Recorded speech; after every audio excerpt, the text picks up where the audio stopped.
Now this movie was more like it. As always, I am Spoonie, and because this movie was the capstone of the Twilight saga, mind you, I felt compelled to have a woman's perspective. So That's why I'm here. That's why Brad Jones is here via satellite. You can't see him. You can't see him, but he's there. And also, I have April, who I teleported here from the ether to offer the female perspective, because clearly I am not a woman. I just play one on the internet. I like... Wait, you're not a woman? No, I was, but not anymore. And magnificently, I might add. Oh, thank you. Yes. No, oh my God! I still need booze, like hard. Oh yeah. For this. There's booze here to have. Oh my God! This movie was more like it. Whereas Breaking Dawn Part 1 was fucking depressing as shit. Like, Yeah. boring. This movie was awesome. It was still terrible, Oh, but it was also awesome. I don't even know where to start. Go ahead, Brad. I saw it up close and personal too, because we were stuck in the very front row. So I thought CGI babies were terrifying on television. Oh, But man! Yes! That fucking Gollum baby, oh shit. The fucking... That creeped me the fuck out. You didn't even know that at first. That it I was just knew there was something wrong with it. Yeah, you I was immediately... like, what is wrong with that baby's face? They pull that baby out, and she leans over to me, and I was like, what the fuck? And I'm like, that's a CG baby. And she's like, It oh! was hideous. It was the most Jake inhuman thing and I've I, ever seen. Jake and I are sitting there, and we're 2 feet in front of the screen, and it's horrifying looking. I know, right? Gollum looks less terrifying than this kid. Just swaddle up Gollum, it would pass, yeah. In fact, we saw the trailer for The Hobbit, which looks so much better. We didn't get that. We got every trailer for every movie that looks kind of like Twilight. Did you whether it's an alien falling in love with a human, whether it's a zombie falling in love with a human. One, yeah. You know, that one doesn't look too bad. Really? I don't know about that. No, because I might actually watch that one. Because what they're doing is they're playing it like a comedy. Yeah, Like, yeah. Another rom-com com? Yeah, it's kind of like Shaun of the Dead if they were going more for the romance line and not a bromance. You know, it actually does look kind of sweet to me, and I think it has Rob Corddry in it. I don't know. Rob Corddry, Rob Corddry's his friend Zombie. By I the guess way- it was nice when they held up the Blu-ray of Lucio Fulci's Zombie in the middle of the trailer. Yeah, for so- a PG-13 zombie film.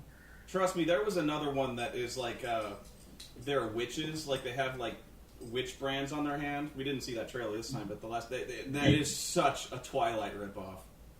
Beautiful creatures. Yes. Even plays the Twilight music in the trailer. Yeah. And again, another British actor camping it up like crazy. Mm-hmm. But yeah, but the Zombie in Love movie really, I mean, it seems self-aware enough that it probably is going to be kind of cute, you know. At least, you know, the thing is... I'll still see it. Yeah, I will too. And, the thing is, Breaking Dawn sets the bar so fucking low that it's... Where to start with this? Okay, since we started talking... By the way, I'm drinking pina coladas. I made my own pina coladas. They're pretty good. Yeah, thank you. I haven't been poisoned yet. Mm. And I'm actually at a convention right now, so I'm in an empty room, just surrounded by empty beer cans everywhere.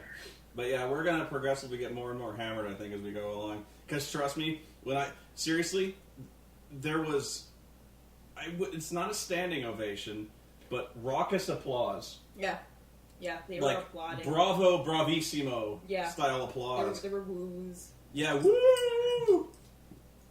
We got 2 applauses. Really? When? Jesus. We got 2 applauses because you know how towards the end, when it like faded to black and it looked like it was over? Yes! People applauded then. Yeah. And then that extra scene came up, and they quickly stopped. Yeah. And then when the credits rolled, it took them until like the third credit to realize it was actually over. Yeah, they pulled a Return of the King. Yeah. They faded to black, and I started getting up.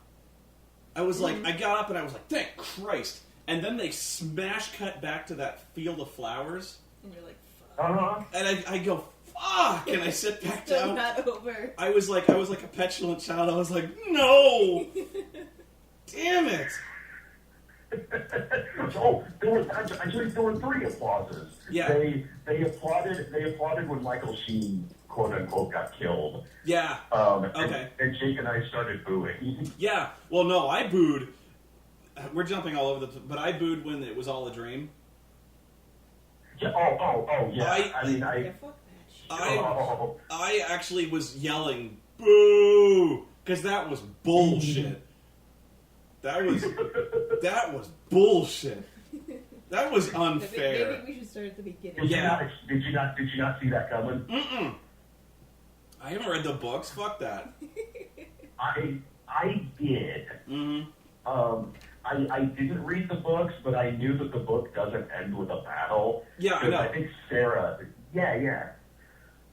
Sarah read the book and saw like a part of the battle in the trailer and was like, "That's not in the book." So it's going on like, "I'll bet you anything this is in Michael Sheen's head." Okay, yeah, because I knew it didn't end with a fight, but honest to God, I didn't know they were going to pull that. But when I saw it, I was like, did they rewrite this?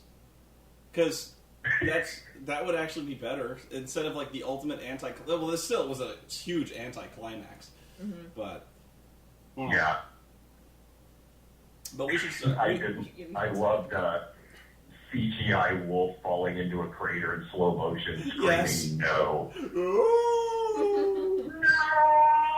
They cracked out the Wilhelm, and I was so hoping they would. They did. I started laughing when that happened. As soon as the canyon opened up, I didn't say it, but I was like, they're going to do a Wilhelm. George Lucas would do a Wilhelm. We should have high-fived when they did the Yes, because we both I kinda wanted to. we both basically put our fists in there. We're like, Yes. Wilhelm! And then everybody Yeah. around us was just like, what the fuck? When the wolf fell through the thing, it should have done the goofy howl. No. When Michael Sheen gets super kicked in the face, you remember that? Yeah. Oh yeah. When Alice delivers Sweet Chin music to Michael Sheen, and he like flies 8,000 yards in the air. That was when I was thinking he should do the goofy yell. That was so fucking funny. Yes, it was. Okay. It's fantastic. Okay, I gotta start at the beginning, and you actually gave us a really good starting point with the horrible CGI baby.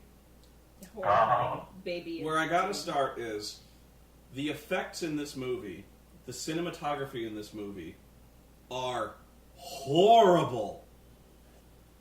Like, This had some. It seriously had some Sci-Fi Channel level special effects. I mean, Worse. especially if you're sitting as close as we were. worse. Like, okay, Right. seriously, I seriously would not say this if it weren't true, because I'm always I'm very humble when it comes to my own production values. Believe me, I am.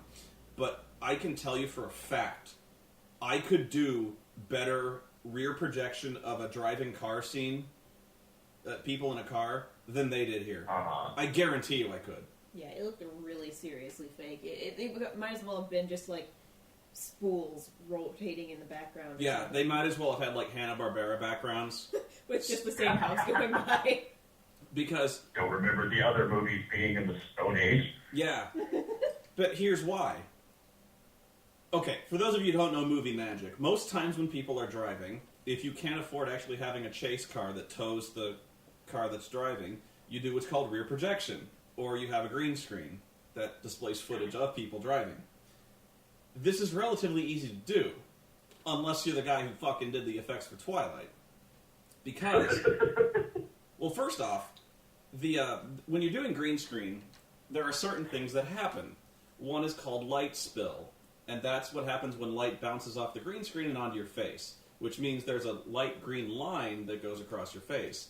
When you have decent effects software, they can actually remove light spill. They forgot to do this, apparently. Well, here's the kicker. The driving, you don't notice it, but your brain does.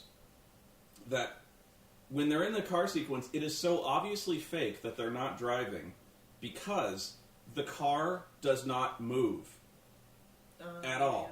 The car does not shake Perfectly in any way. It is. It's like hovercraft. It's like it's hovering. Mm-hmm. It's here's how you do that.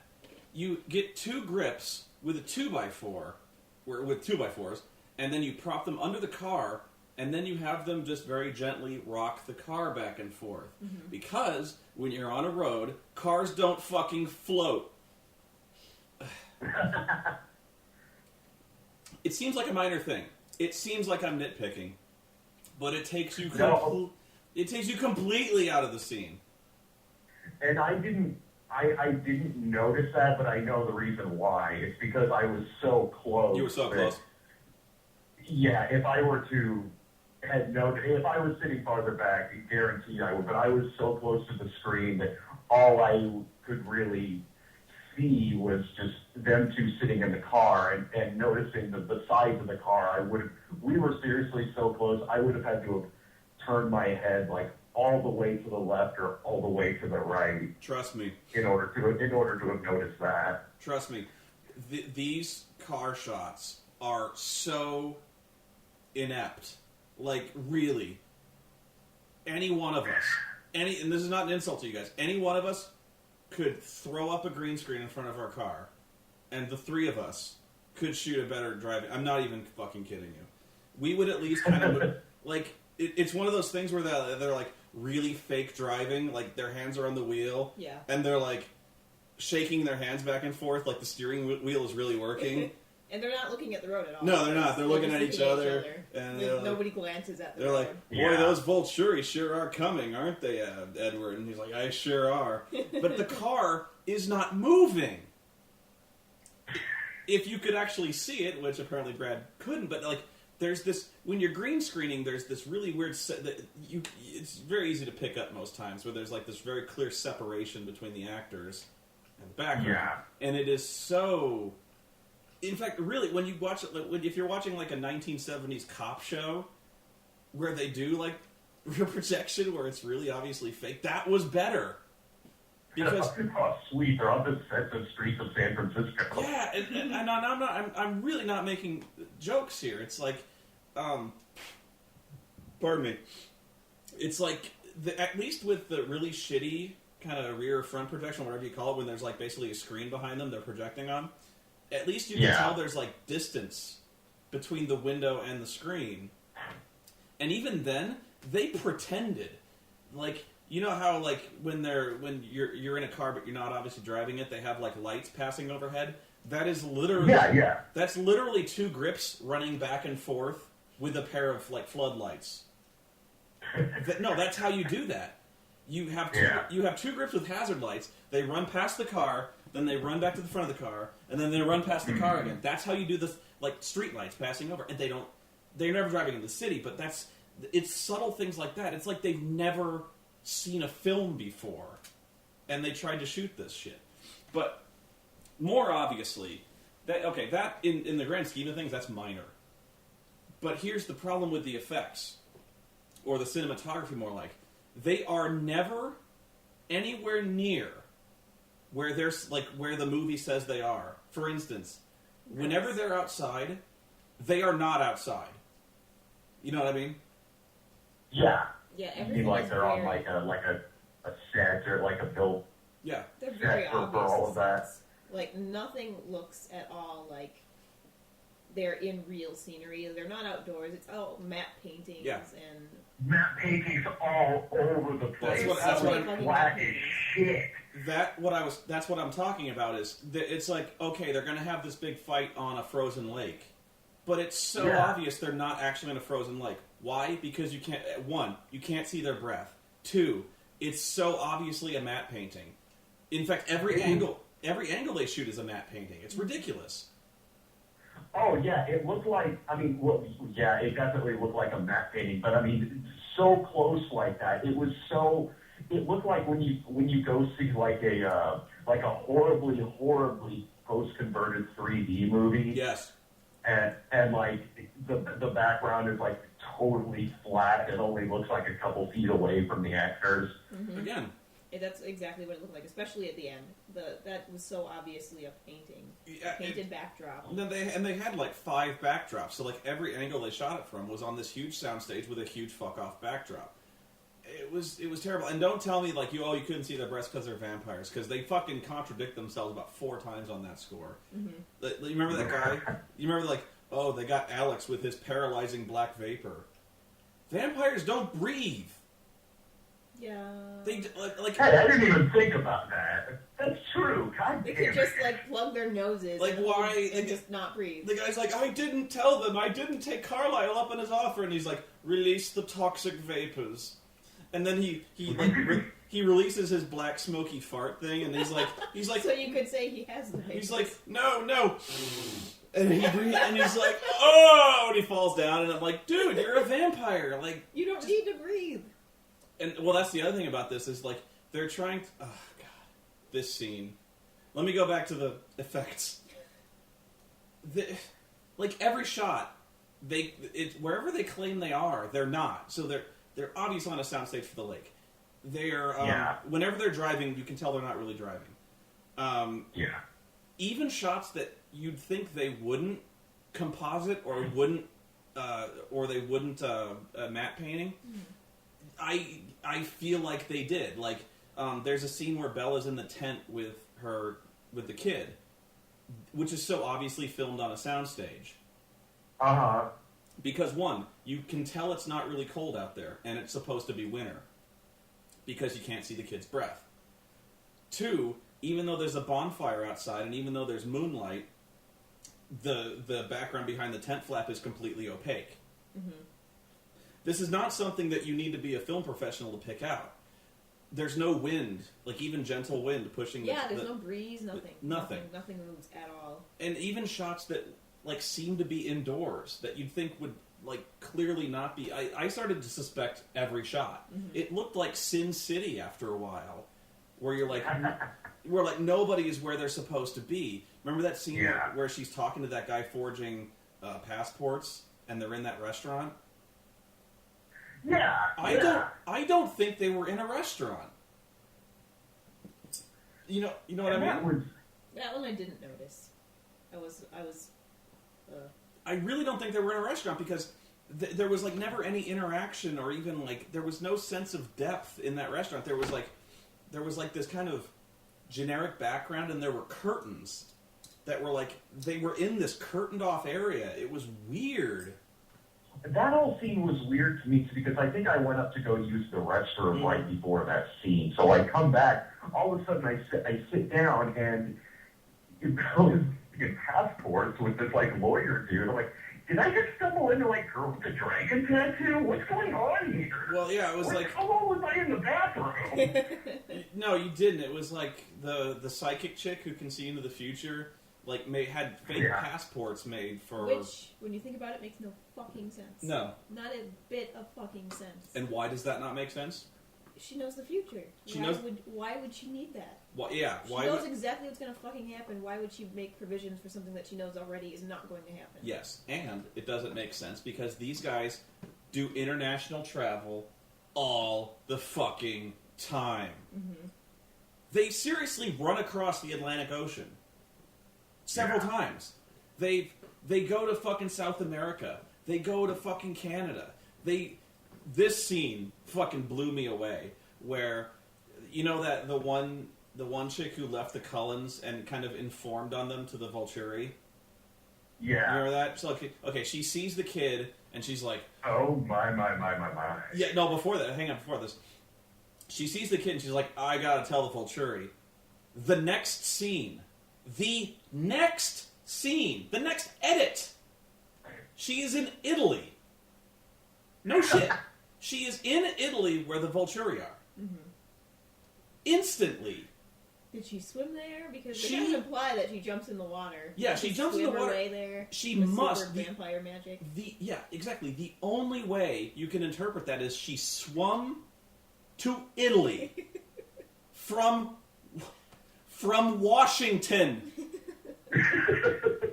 From Washington. She's Exactly what it Does seems darling like. need a towel? yes. Darling, you look absolutely soaked. It's a good. Oh, you are parched, my dear. Please take your shoes off. I must say, though, the wet look looks absolutely fetching on you. Don't you think so? Don't you think so, Clyde? Yes. I love those guys. Those guys So are the best. Fucking much. Those guys should be in line for Oscars. They're obviously Absolutely. having a good time. Those guys are the only. Well, I was gonna say they give a fuck, but those guys are the only ones who don't. Not a single fuck was What's given. sad is every other person is actually trying. Fucking That was why I was looking forward to this in a way. Yes. Like, it was like this one's gonna have way more Michael Sheen in it. Mhm. I'm really looking forward to this. because the only scene I liked in part one was the Volturi scene, and that was like 45 seconds.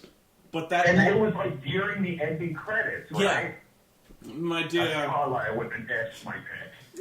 I see you have a message for me. Let me read it. Oh, no. I'm afraid my sweet Carlisle is spelled with an S.